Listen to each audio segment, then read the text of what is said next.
If I wanted to destroy my sleep, what would you recommend I eat right before bed?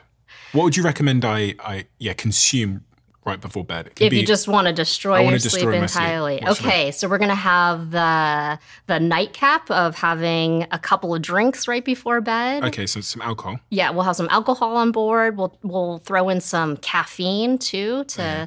to really get you to stay awake in the next couple of hours. We'll add a really heavy meal that's fried, tomato based, fatty, sitting in your stomach right before bed. And Did you say tomato based? yeah, sometimes individuals will have acid reflux with tomato-based products, and so if that's something that is that something that you experience, then you generally want to avoid some of the tomato-based products that can aggravate some of the acid reflux. So some fried food with some ketchup. Yes, Okay, so a huge, alcohol, caffeine, and some fried food with some ketchup. I think that would really work to your disadvantage during the nighttime. Any sugar?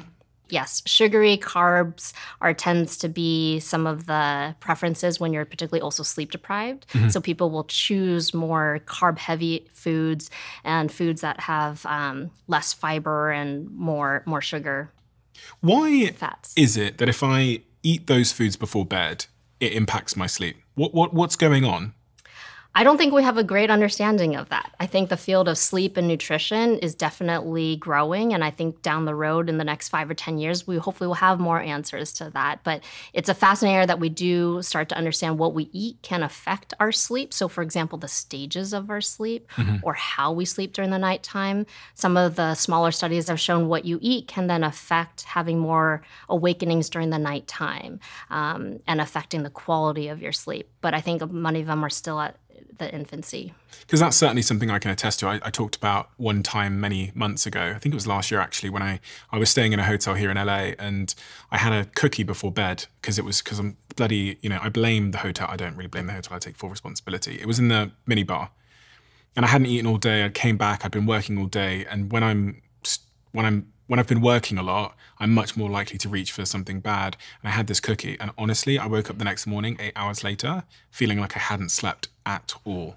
I just felt so tired. And I know it was that bloody cookie because I looked at my Whoop, hashtag ad, hashtag investor, and I could see that my heart rate throughout the night was really high, like atypically high. My heart rate throughout the night will usually just be this nice flat, I don't know, 55 beats per minute. And when I'd had that cookie, it started and pretty much stayed for the first 3 or 4 hours at about 75 beats.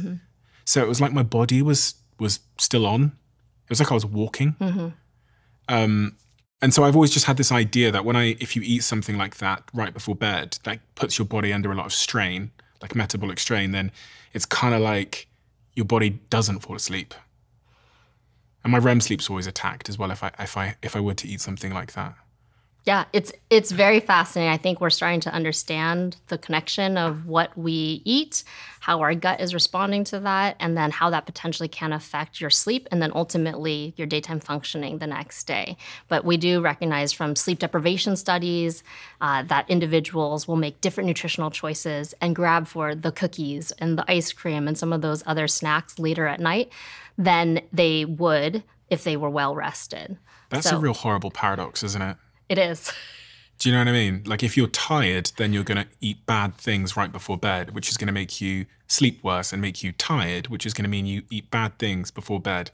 It's this vicious cycle. It is. And unfortunately, that could potentially lead to potential weight gain and other downstream consequences. So just one other reason why, obviously, making sure you're having sufficient sleep, but also having good practices and your approach to sleep is also a priority. So you're asking, what else did we do with Andre?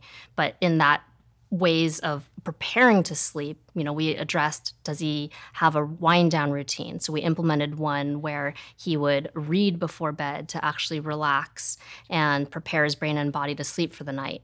Managing a racing mind can be incredibly common for not just the elite athlete, but for all of us. And so even before he did that reading, we would actually have him stretch and process his thoughts outside of bed. And that set him up with a 2-part system so that he could actually be strategic about preparing to sleep for the night. A lot of people can relate to this managing a racing mind. Athletes, performers, creatives, So if I've got a racing mind, I think as well. I think I tend to feel like I have my best ideas just before I'm about to get in bed. What would you recommend someone do if they have a racing mind? Again, incredibly common to have racing thoughts, thinking through the day, needing to process your thoughts about how to prepare for tomorrow. So what I'd recommend is spending 10 minutes processing your thoughts outside of bed in dim light every single night. So that can mean, I would recommend you could do stretching. You could do deep breathing exercises to activate your parasympathetic system and dampen down your sympathetic system. That's what I recommend for a lot of my athletes. If that's not your thing, I recommend journaling, getting your thoughts down onto paper, or writing a to-do list. Those are easy ones that all of us can do for, even if you start with 5 minutes today. So I'm going to stretch. I read something, I think it was Whoop's data they released at the end of the year where because there's an activity log in Whoop where you basically say what you're doing. And I'm going to butcher this, but I think the stat said that reading before bed improved your sleep by about 5% across everyone that was using Whoop, which makes sense because you're going to be away from light, I guess, and you're also going to be calming you called it your parasympathetic nervous system. Yes. The parasympathetic nervous system, what do I need to know about that in the context of sleep? That's just the system that helps you relax and wind down. It is in balance with the sympathetic system, which you may have heard as the fight or flight system that gets you going. That's where your heartbeat will be much more rapid. Your breathing can be much more rapid when you need to go. That's when I'm overthinking. Yes, but you want to dampen that down and you want to get your parasympathetic system activated so you can help actually relax physiologically your body and also your brain so that you're in a better state to sleep at night, right? It's easier to slowly pump your brakes and then try to sleep versus if you were going 60 miles an hour on a freeway and then suddenly slamming on the brakes and just jumping into bed. So you actually have a process to slow yourself down, your brain and body. It will help prepare you to actually get better sleep during the nighttime.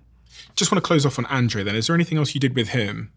Yes. Please do give me one. There's more that we've done with Andre, but this is to give you some highlights. So, approaches to his sleep were having that way to process his thoughts, being able to wind down before bed and relax, improving his sleep environment so that it was, as I mentioned, dark and cool. I believe his was around 67 degrees. It was quiet. We took out technology from his bedroom so he didn't have that exposure prior to bed.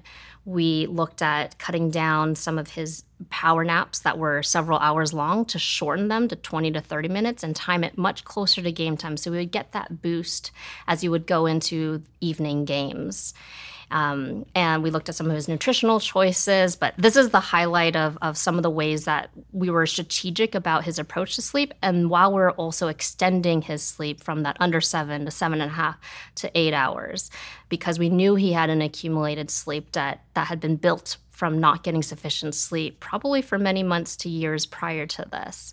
And so, as we've shared, some of the performance outcomes were astonishing, and he's been very vocal about sharing his sleep story. And he's not the only one. If I could share another story about another athlete where you've asked what has saved someone's career. So with Andre, I think he saw this performance enhancement that he could tap into that was previously he didn't know almost existed, right? But then there's other athletes where I think having sleep as a foundation almost saved their career. One example is Ryan Jensen. So Ryan Jensen was cut from the Ravens and put on the practice squad. And during this time, as the story goes, his father said, what's happening? You're not yourself. You made your mom cry the other day. There's something that's going on. And he eventually was tested for sleep apnea, which is a very, very common sleep disorder where your airway has some partial or a full collapse during the night, and so it can have very fragmented sleep through the night. And he was eventually tested, diagnosed, and then put on treatment through what's called a CPAP, or continuous positive airway pressure. So it's a mask that provides air to keep the airway open. So then you actually can have consolidated sleep during the nighttime. And in a very neat way, 4 years later, Ryan Jensen comes back, signs a $42 million contract as one of the highest paid centers in the NFL. And then 3 years later, in 2021, wins the Super Bowl with Tom Brady on the Bucs. I see this as the success story of saving his career, and he's been vocal about how much of a difference it made from literally almost the end of his career happening to now being able to succeed at the highest level, and also, of course, being healthier and being able to have more success on the field than he probably imagined for himself. And better relationships. Presumably he's not made his mother cry. I'm quite curious about that. Why is it that when we haven't slept, we're more likely to make people cry? Because our emotions are not regulated well when we're short on sleep. We are more irritable, we are more grouchy, we respond more with our emotions than being able to, why we respond with our emotions? Yeah, what's going on in the body? Is it like a different part of my brain? Is it my hormones? Is it something else? It's probably a combination of both, right? We know that our emotional regulation is not the same if we're well rested versus if we're sleep deprived. And so we rely more on our innate response, which may not necessarily be that which is strategic for what we should be responding with if we were tempered and had a better rest under our belt. So yes, cognitively, there's an implication of which part of your brain you're going to be using, but then also you are just not in a state in which you are going to be able to respond in the way that you would otherwise. Is it the amygdala that's the emotional center? That is one that's where like fear is very much, and emotions yeah, the amygdala is where like fear and emotions are often centered. Because when I started learning more about sleep and the impact it has on my emotions, I could see a huge variance in how I make my decisions, but also how like short I can be if I haven't slept. Yeah. And so on the days now where I haven't slept, I literally have a conversation with myself and tell myself that I'm going to be in my amygdala today. So to try not to make any decisions, try not to talk to many people, because there's a risk that I might be too short in how I consider things and how I respond. And I really want to stay away from that. But I've seen such a huge variance. And I've also heard of other like famous CEOs and stuff like that talk about how they focus so much on their sleep. I was reading something the other day and it was, I think it was Jeff Bezos. Mm-hmm. Do you know what I'm going to say? I don't, but Jeff Bezos is someone who has been an advocate about sleep and vocal that he needs 8 hours every night. Yes. The quote that I heard him say, or someone told me that he said, was, I think it might have been Arianna Huffington actually. He said that his job as a CEO is to make decisions. And he says he doesn't have to make that many decisions a year. He only makes a couple of big decisions a year. Every day he's probably just making 2 or 3 big decisions. So if his job is to make decisions, then his job is also to sleep. Because the variance I see in even my own decision making when I'm slept and underslept is just unbelievably staggering. As someone that sits here for 7, 8 hours a day sometimes having conversations, you wouldn't believe the difference when my brain and my mouth are like connected because I've slept. It's like a different human being. It's a different podcast host. Have you got data to support this impact on cognitive performance?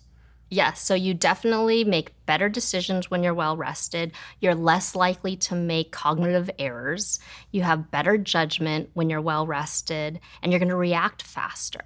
So in the situations where you need to make big decisions, whether it's on the field and you need to react because you're running a pass, whether you are Jeff Bezos and you're running a company and you need to make critical decisions under sometimes, acute stressors, or you are someone who just is trying to be your best, we know that the cognitive domain very much is influenced by getting sufficient sleep. And some of the, I would say, large, very public disasters have happened as a result of what we know is sleep loss, where people have made poor decisions or decisions that have led to unfortunate disasters. So, for example, the Challenger disaster. What was that? With a space shuttle that exploded. Right. And as a result, there's investigations of why did this happen. And the final report does suggest that insufficient sleep for some of those key decision makers around being able to launch or not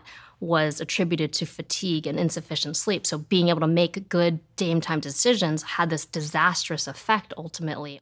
If you love the Diary of a CEO brand and you watch this channel, please do me a huge favor. become part of the 15% of the viewers on this channel that have hit the subscribe button. It helps us tremendously, and the bigger the channel gets, the bigger the guests.